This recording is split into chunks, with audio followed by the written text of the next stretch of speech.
नमस्कार साथियों, तो कैसे हैं आप लोग। आशा करते हैं आप लोग बिल्कुल सही होंगे। तो आज के इस वीडियो में हम लोग लुसेंट किताब का संपूर्ण निचोड़ देखेंगे, जिसमें बायोलॉजी का मोस्ट इम्पॉर्टेंट क्वेश्चन होने वाला है साथियों। यह प्रश्न जो है प्रीवियस ईयर प्रश्न है साथियों, और यह प्रश्न एग्जाम में कहीं ना कहीं पूछे गए सवाल है और आगे पूछे जाने की संभावना इससे कहीं ज्यादा है। तो अगर आप किसी भी एग्जाम की तैयारी कर रहे हैं तो आपके लिए वीडियो जो है बहुत ही महत्वपूर्ण साबित होने वाला है। तो चलिए बिना देर के हुए इस वीडियो को स्टार्ट करते हैं साथियों। अगर आप लोग चैनल पर नए हैं तो आप लोग चैनल को सब्सक्राइब कर ले साथियों। तो चलिए हम लोग यहाँ पे फर्स्ट नंबर प्रश्न की ओर बढ़ेंगे साथियों। तो यहाँ पे फर्स्ट नंबर प्रश्न में दिया हुआ है, एक स्रावी कोशिका में कौन से कोशिकांग अधिकतम संख्या में होते हैं। तो एक स्रावी कोशिका में कौन से कोशिकांग जो है वह अधिकतम संख्या में होते हैं। तो इस प्रश्न का राइट आंसर हो जाएगा जो कि ऑप्शन नंबर डी हो जाएगा। गोल्जी काय जो है वह अधिकतम संख्या में होता है साथियों। ठीक है, इंपॉर्टेंट क्वेश्चन है आप सभी के एग्जाम के लिए। तो चलिए नेक्स्ट प्रश्न की ओर हम लोग ध्यान देंगे। हमारे शरीर में रक्त का शुद्धिकरण कौन करता है। तो हमारे शरीर में जो है वह रक्त का शुद्धिकरण जो है वह वृक्क करता है साथियों। ठीक है, इंपॉर्टेंट क्वेश्चन है आप सभी के एग्जाम के दृष्टिकोण से। यहाँ पे देखिए अस्थि मज्जा दिया हुआ है, तो रक्त का निर्माण जो है वह अस्थि मज्जा में होता है साथियों। ठीक है, और रक्त का जो है अंत भी जो है वह अस्थि मज्जा में ही होता है। यहाँ पे देखिए राइबोसोम दिया हुआ है, तो राइबोसोम जो है इसे प्रोटीन का फैक्ट्री कहा जाता है। प्रोटीन का फैक्ट्री कहा जाता है साथियों। ठीक है, इंपॉर्टेंट क्वेश्चन है आप सभी के एग्जाम के दृष्टिकोण से। तो चलिए नेक्स्ट प्रश्न पर ध्यान देंगे। निम्नलिखित में से कौन सा ऊतक झुकने और हिलने के विरुद्ध तन्य क्षमता प्रदान करता है। तो झुकने और हिलने के विरुद्ध जो है तन्य क्षमता जो है वह कौन सा प्रदान करता है ऊतक। तो इस प्रश्न का राइट आंसर हो जाएगा ऑप्शन नंबर ए हो जाएगा। कोलेन कायमा ऊतक जो है वह झुकने और हिलने के विरुद्ध जो है वह तन्यंत्र जो क्षमता को प्रदान करता है। तो चलिए नेक्स्ट प्रश्न की ओर हम लोग ध्यान देंगे। निम्नलिखित में से कौन सा एक संयोजी ऊतक नहीं है। तो यहाँ पे देखिए कौन सा एक जो है वह संयोजी ऊतक नहीं है साथियों। तो इस प्रश्न का राइट आंसर हो जाएगा ऑप्शन नंबर जो कि बी हो जाएगा। तंत्रिका कोशिका जो है एक संयोजी ऊतक नहीं है। तो चलिए नेक्स्ट प्रश्न पर हम लोग ध्यान देंगे। यहाँ पे देखिए प्रश्न में दिया हुआ है, जेनेटिक कोड का खोज किस चिकित्सक वैज्ञानिक के द्वारा जो है वह किया गया था। तो जेनेटिक कोड का जो है वह किसके द्वारा खोज किया गया था। तो हरगोविंद खुराना के द्वारा जो है जेनेटिक कोड का जो है वह खोज किया गया था साथियों। ठीक है, हरगोविंद खुराना को जो है 1983 ईस्वी में जो है नोबेल पुरस्कार से सम्मानित किया गया था। नोबेल पुरस्कार से जो है सम्मानित किया गया था साथियों। तो चलिए नेक्स्ट प्रश्न पर हम लोग ध्यान देंगे। आगर आगर का महत्वपूर्ण स्रोत है। तो आगर आगर का जो है महत्वपूर्ण स्रोत कौन सा है। तो लाल शैवाल जो है वह आगर आगर का महत्वपूर्ण स्रोत है साथियों। ठीक है, इंपॉर्टेंट क्वेश्चन है आप सभी के एग्जाम के लिए। यह प्रश्न जो है एसएससी के एग्जाम में पूछा गया सवाल है। तो चलिए नेक्स्ट प्रश्न की ओर बढ़ेंगे। निम्नलिखित में से कौन से जीव परजीवी घोषण युक्त दर्शाता है। तो कौन सा जीव है जो परजीवी घोषण जो है वह युक्त बताता है। तो अमरबेल जो है वह जो कि परजीवी घोषण युक्त दर्शाता है साथियों। ठीक है, इंपॉर्टेंट क्वेश्चन है आप सभी के एग्जाम के लिए। तो चलिए नेक्स्ट प्रश्न पर हम लोग ध्यान देंगे।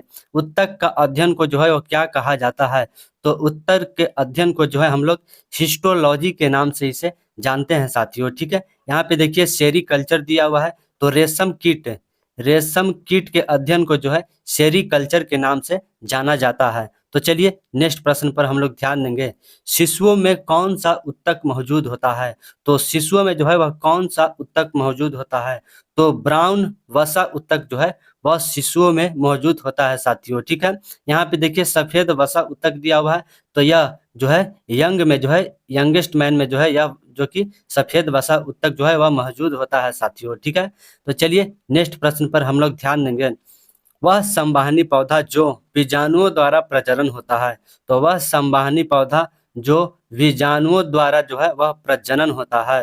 तो अनावृत जीव जो है वह बीजाणुओं द्वारा प्रजनन होता है साथियों। ठीक है, इंपॉर्टेंट क्वेश्चन है आप सभी के एग्जाम के लिए। तो चलिए नेक्स्ट प्रश्न पर ध्यान देंगे। मानव शरीर में सबसे कठोर ऊतक जो है वह कौन सा है। तो सबसे कठोर ऊतक जो है वह दंत वल्क है साथियों। ठीक है, इंपॉर्टेंट क्वेश्चन है आप सभी के एग्जाम के दृष्टिकोण से। तो चलिए नेक्स्ट प्रश्न की ओर हम लोग ध्यान देंगे साथियों। तो यहाँ पे देखिए प्रश्न में दिया हुआ लाइकेन के बीच का सहजीवी संबंध होता है। तो लाइकेन के बीच का सहजीवी संबंध कौन सा होता है? तो शैवाल और कवक जो है वह लाइकेन के बीच का सहजीवी संबंध होता है साथियों। ठीक है, इंपॉर्टेंट क्वेश्चन है आप सभी के एग्जाम के दृष्टिकोण से। तो चलिए नेक्स्ट प्रश्न पर ध्यान देंगे। किस विटामिन की कमी से जनन शक्ति जो है वह कम हो जाता है? तो जनन शक्ति जो है विटामिन ई की कमी से जो है जनन शक्ति कम हो जाता है साथियों। ठीक है, और यह जनन शक्ति को सुधारने के लिए जो है अंकुरित चना को खाने से जो है जनन शक्ति को बढ़ावा मिलता है। तो चलिए नेक्स्ट प्रश्न पर हम लोग ध्यान देंगे। तो यहाँ पे देखिए प्रश्न में दिया हुआ है द्विनिषेचन की विशेषता है। तो द्विनिषेचन की विशेषता क्या है? तो आवृत्ति बीजी जो है वह द्विनिषेचन की विशेषता है साथियों। ठीक है, इंपॉर्टेंट क्वेश्चन है आप सभी के एग्जाम के दृष्टिकोण से। तो चलिए नेक्स्ट प्रश्न पर हम लोग ध्यान देंगे। विटामिन B9 का जो है वह रासायनिक नाम क्या होता है? तो विटामिन B9 का रासायनिक नाम जो है वह फॉलिक एसिड होता है साथियों। ठीक है, तो इस प्रश्न का राइट आंसर हो जाएगा ऑप्शन नंबर ए हो जाएगा, जो कि विटामिन B9 का रासायनिक नाम जो है वह फॉलिक एसिड होता है।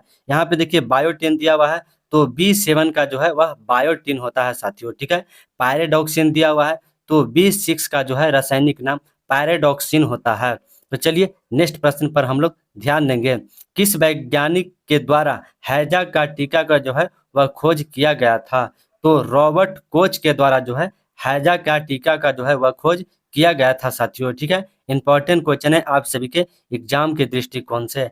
हैजा जो है वह किसके कारण होता है? यह जो है जीवाणु के कारण जो है हैजा रोग होता है साथियों। ठीक है, तो चलिए नेक्स्ट प्रश्न पर हम लोग ध्यान देंगे। निम्नलिखित में से सबसे विषैले भारतीय सर्प जो है वह कौन सा है? तो सबसे विषैले भारतीय सर्प जो है वह इसे जो है हम लोग किंग कोबरा के नाम से इसे जानते हैं साथियों। ठीक है, इंपॉर्टेंट क्वेश्चन है आप सभी के एग्जाम के लिए। तो चलिए नेक्स्ट प्रश्न पर ध्यान देंगे। निम्नलिखित में से कौन सा सबसे बड़ा स्थलीय पक्षी है? तो सबसे बड़ा स्थलीय पक्षी की बात किया जा रहा है, तो सबसे बड़ा स्थलीय पक्षी जो है वह शुतुरमुर्ग है साथियों। ठीक है, इंपॉर्टेंट क्वेश्चन है आप सभी के एग्जाम के लिए। शुतुरमुर्ग को जो है एक कोशिकीय वाला जो है इसे जो कि पक्षी भी कहा जाता है। तो चलिए नेक्स्ट प्रश्न पर हम लोग ध्यान देंगे। निम्नलिखित में से सबसे छोटा स्तनी वाला जंतु कौन सा है? तो सबसे छोटा स्तनी वाला जंतु जो है वह कौन सा है? तो इस प्रश्न का राइट आंसर हो जाएगा ऑप्शन नंबर बी हो जाएगा। छुछुंदर जो है वह सबसे छोटा स्तनी वाला जो है वह जंतु है साथियों। ठीक है, सबसे बड़ा स्तनी वाला जो है वह नील हवेल जो है वह सबसे बड़ा स्तनी वाला जो है वह जंतु है साथियों। ठीक है, तो चलिए नेक्स्ट प्रश्न पर हम लोग ध्यान देंगे। शरीर का सबसे व्यस्त अंग जो है वह कौन सा होता है?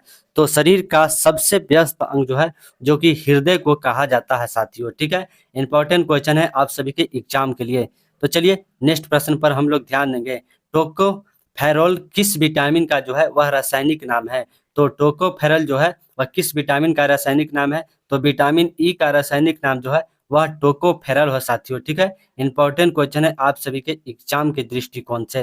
तो चलिए नेक्स्ट प्रश्न पर हम लोग ध्यान देंगे। मानव का मस्तिष्क का कितना वजन होता है?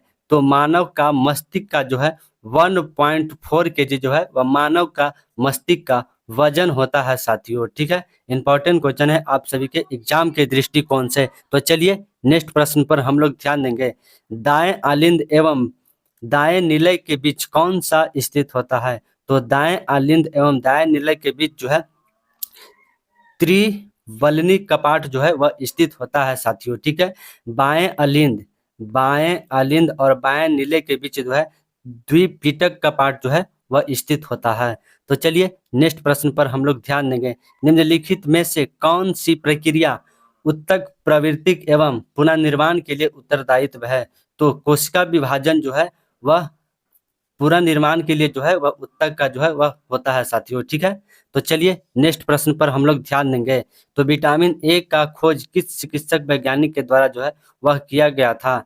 तो विटामिन ए का खोज जो है वह मैकुलन के द्वारा किया गया था, और इनके द्वारा जो है विटामिन बी का भी खोज किया गया था साथियों। ठीक है, इंपॉर्टेंट क्वेश्चन है आप सभी के एग्जाम के दृष्टिकोण से।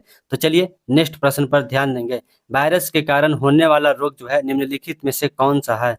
तो वायरस के कारण जो है कौन कौन सा रोग होता है? तो पीलिया रोग और हर्पिस रोग जो है वह वायरस के कारण होता है साथियों। ठीक है, इंपॉर्टेंट क्वेश्चन है आप सभी के एग्जाम के दृष्टिकोण से। तो इस प्रश्न का राइट आंसर हो जाएगा ऑप्शन नंबर डी हो जाएगा, बी एंड सी हो जाएगा। ठीक है, तो चलिए नेक्स्ट प्रश्न पर हम लोग ध्यान देंगे।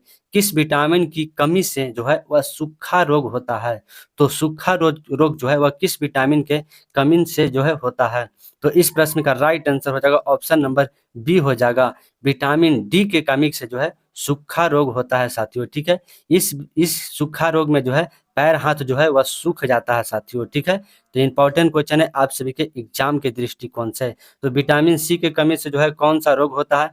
तो एस्कैर्बिक रोग जो है विटामिन सी की कमी से होता है साथियों। ठीक है, विटामिन बी के कमी से जो है वह बेरी बेरी रोग होता है। बेरी बेरी रोग जो है वह विटामिन जो कि बी के कमी से होता है साथियों।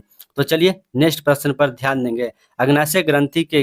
अग्नाशय ग्रंथि से किस हार्मोन्स का जो है वह स्राव होता है? तो अग्नाशय ग्रंथि से जो है वह किस ग्रंथि का स्राव होता है साथियों? तो इस प्रश्न का राइट आंसर हो जाएगा ऑप्शन नंबर ए हो जाएगा, इंसुलिन हार्मोन का जो है वह अग्नाशय ग्रंथि से स्राव होता है साथियों। ठीक है, इंपॉर्टेंट क्वेश्चन है आप सभी के एग्जाम के दृष्टिकोण से। यहाँ पे देखिए थायराइड हार्मोन दिया हुआ है, तो इसके कारण जो है वृद्धि जो है वह रुक जाता है, वृद्धि जो है इसके कारण रुक जाता है साथियों। तो चलिए नेक्स्ट प्रश्न पर हम लोग ध्यान देंगे। तो यहाँ पे देखिए प्रश्न में दिया हुआ है, निम्नलिखित में से क्या अनावृत बीज में समानतः उपस्थित जल संवाहक ऊतक होता है? तो अनावृत जीव में समानतः उपस्थित जल संवहन ऊतक होता है। तो इस प्रश्न का राइट आंसर हो जाएगा ऑप्शन नंबर ए हो जाएगा, वाहिनी काय जो है वह अनावृत में समानतः उपस्थित जल संवाहक होता है साथियों। ठीक है, संवहन होता है। तो चलिए नेक्स्ट प्रश्न पर हम लोग ध्यान देंगे। यहाँ पे देखिए साइनो बीजाणु किससे कहा जाता है? तो साइनो बीजाणु जो है हम लोग निराहारा शैवाल को कहते हैं साथियों। ठीक है, इंपॉर्टेंट क्वेश्चन है आप सभी के एग्जाम के दृष्टिकोण से। तो चलिए नेक्स्ट प्रश्न पर हम लोग ध्यान देंगे। किस विटामिन की कमी से जो है मसूड़ा फूलने लगता है? तो मसूड़ा फूलने लगता है वह किस विटामिन के कमी के कारण होता है? तो विटामिन सी के कमी के कारण जो है मसूड़ा फूलने लगते हैं साथियों। ठीक है, इंपॉर्टेंट क्वेश्चन है आप सभी के एग्जाम के दृष्टिकोण से। विटामिन ए की कमी से जो है रतौंधी रोग होता है। रतौंधी रोग जो है वह विटामिन ए की कमी से होता है साथियों। ठीक है, यहाँ पे देखिए विटामिन डी की कमी से जो है रिक्टस रोग जो है वह विटामिन डी की कमी से होता है साथियों। तो चलिए नेक्स्ट प्रश्न पर हम लोग ध्यान देंगे। निम्नलिखित में से जीवाणु से होने वाला रोग कौन सा है? तो जीवाणु से होने वाला रोग जो है वह हैजा रोग जो है जीवाणु के कारण होता है साथियों। ठीक है, इंपॉर्टेंट क्वेश्चन है आप सभी के एग्जाम के लिए। यहाँ पे देखिए खसरा हो गया, चेचक हो गया और एड्स हो गया, ये तीनों जो है वायरस के कारण जो है यह होने वाला रोग है साथियों। ठीक है, इंपॉर्टेंट क्वेश्चन है आप सभी के एग्जाम के दृष्टिकोण से। तो चलिए नेक्स्ट प्रश्न पर ध्यान देंगे। प्राणी के शरीर के विभिन्न अंगों को बांधे रखने का कार्य किसका है? तो प्राणी के शरीर को जो है वह विभिन्न अंगों को बांध कर रखने का कार्य किसका है साथियों? तो संयोगी कोशिकाओं का जो है यह कार्य होता है साथियों। ठीक है, इंपॉर्टेंट क्वेश्चन है आप सभी के एग्जाम के दृष्टिकोण से। तो चलिए नेक्स्ट प्रश्न पर हम लोग ध्यान देंगे। शरीर का सबसे बड़े लाल ग्रंथि जो है वह कहलाती है। द पैरोटिड ग्रंथि जो है वह शरीर का सबसे बड़ा जो है वह लाल ग्रंथि कहलाती है साथियों। ठीक है, इंपॉर्टेंट क्वेश्चन है आप सभी के एग्जाम के दृष्टिकोण से। तो चलिए नेक्स्ट प्रश्न पर ध्यान देंगे। गुणसूत्र निर्मित होता है, तो गुणसूत्र जो है वह डीएनए एवं प्रोटीन से जो है गुणसूत्र जो है वह निर्मित होता है साथियों। तो इस प्रश्न का राइट आंसर हो जाएगा ऑप्शन नंबर सी हो जाएगा। इंपॉर्टेंट क्वेश्चन है आप सभी के एग्जाम के दृष्टिकोण से। डीएनए का जो खोज है वह वाटसन और क्रिक के द्वारा जो है डीएनए का खोज किया गया था साथियों। ठीक है, इंपॉर्टेंट क्वेश्चन है आप सभी के एग्जाम के दृष्टिकोण से। तो चलिए नेक्स्ट प्रश्न पर हम लोग ध्यान देंगे। निम्नलिखित में से कौन सा कोशिका अंगक किसी बाह्य पदार्थ और जीर्ण अंगक को पचाकर कोशिका को साफ करने में जो है वह मदद करता है? तो लाइसोसोम जो है वह कोशिका को साफ करने में जो है वह मदद करता है साथियों। ठीक है, इंपॉर्टेंट क्वेश्चन है आप सभी के एग्जाम के दृष्टिकोण से। माइक्रोकॉन्ड्रिया दिया हुआ है, तो यहाँ इसे हम लोग जो है पावर हाउस ऑफ सेल कहा जाता है। पावर हाउस ऑफ सेल के नाम से इसे हम लोग जानते हैं साथियों। ठीक है, इंपॉर्टेंट क्वेश्चन है। तो चलिए नेक्स्ट प्रश्न पर ध्यान देंगे। हमारे मस्तिष्क में दर्द, ठंड तथा गर्म को पहचानने के लिए जो है वह कौन सा जो कार्य करता है? तो गर्म, ठंड और दर्द को पहचानने के लिए जो है थैलेमस कार्य करता है साथियों। ठीक है, इंपॉर्टेंट क्वेश्चन है आप सभी के एग्जाम के दृष्टिकोण से। तो चलिए नेक्स्ट प्रश्न पर हम लोग ध्यान देंगे। निम्नलिखित में से कौन सा ऊतक त्वचा के नीचे पाया जाता है और वसा को जो है वह संग्रहित करता है? तो कौन सा ऊतक जो है वह त्वचा के नीचे पाया जाता है और वसा को संग्रहित करता है? तो इस प्रश्न का जो है वह बिल्कुल राइट आंसर हो जाएगा साथियों, जो कि ऑप्शन नंबर ए हो जाएगा। वसा वसामय ऊतक जो है वह त्वचा के जो है नीचे पाया जाता है और वसा को जो है वह संग्रहित करता है। तो चलिए नेक्स्ट प्रश्न की ओर हम लोग ध्यान देंगे, जो कि अंतिम प्रश्न है साथियों। तो निम्नलिखित में से कौन सा संयोज क्रमशः प्रोकैरियोटिक एंड यूकैरियोटिक में आनुवंशिक द्रव्य को सही निरूपण करता है? तो प्रीकैरियोटिक एंड यूकैरियोटिक के जो है वह आनुवंशिक द्रव्य को जो है सही निरूपण कौन करेगा? तो न्यूक्लिक ओइक और क्रोमैटिक जो है वह प्रोकैरियोटिक एंड यूकैरियोटिक को जो है आनुवंशिक द्रव्य को जो है वह सही निरूपण करता है साथियों। ठीक है, तो इस प्रश्न का राइट आंसर हो जाएगा ऑप्शन नंबर ए हो जाएगा साथियों। तो चलिए नेक्स्ट प्रश्न हम लोग यहाँ पे देखेंगे। तो प्यारे साथियों, आप लोगों को यह वीडियो कैसा लगा? अगर पसंद आया तो आप लोग जो है लाइक शेयर करना तो बिल्कुल मत भूलें। अगर आप लोग चैनल पर नए हैं तो आप लोग चैनल को सब्सक्राइब कर ले साथियों। तो जय हिंद, नमस्कार साथियों। अगर आप लोग किसी एग्जाम की तैयारी कर रहे हैं तो आपके लिए जो है चैनल बहुत कुछ लाने वाला है, तो आप लोग जो है चैनल को सब्सक्राइब कर लें। तो चलिए जय हिंद, नमस्कार।